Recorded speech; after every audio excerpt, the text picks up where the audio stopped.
And it's time for our 3 stars from Saturday. And I'm going to go right to the Heartland, Keeneland. There were some great programs all over the country, tough to pick from, but let's start at Keeneland. And how about the 9-year-old Kadem getting the victory in the Woodward Stakes, and a pretty amazing story behind this horse. First off, you don't see too many 9-year-olds getting a victory in a graded stakes.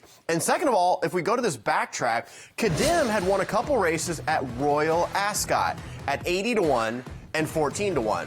But Royal Ascot is a straightaway. So I looked it up. This horse, Kadem, had not won around a turn in over 3 years, but still going so well. And there's that man again, Frankie Dettori, coming off an incredible Kentucky Downs and mowing them all down here to get the victory. Governor Sam was game. Script was a long shot in second, but Kadem with the score.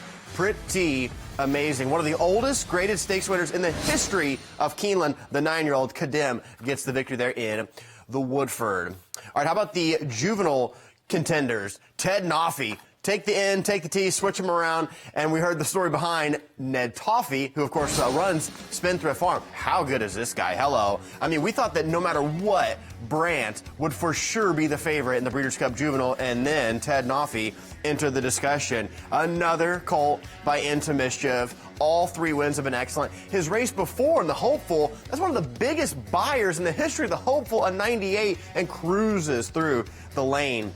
Wins very confidently, and Johnny Velasquez was having himself a day here. 5 wins for John Velasquez there. Pretty incredible stuff. And Ted Noffey certainly looking for favoritism in the juvenile. And then the rhetorical. This one was an amazing race and an even better story. In the Grade 1 Coolmore Mile, the most expensive purse they run for, all meet there in the fall at Keeneland. And this horse was a New York bred, coming in with big wins. Basically was a treble trip away from being undefeated. Here comes Irad Ortiz Jr. Look at this acceleration coming through the lane. Had never faced a field this tough and pretty easily dismisses the competition. Goes on by for the confident score, and another one by the Stallion, not this time. They're going to hold sway here late and get the victory by 3/4 of a length. Keep in mind, not this time. The Stallion, if you go back to opening day, the Jessamine, he had the top 3 finishers in the race, and going to Saturday, he gets the Coolmore Mile. And we know the story very well of Will Walden. This, to me, is going to be a star trainer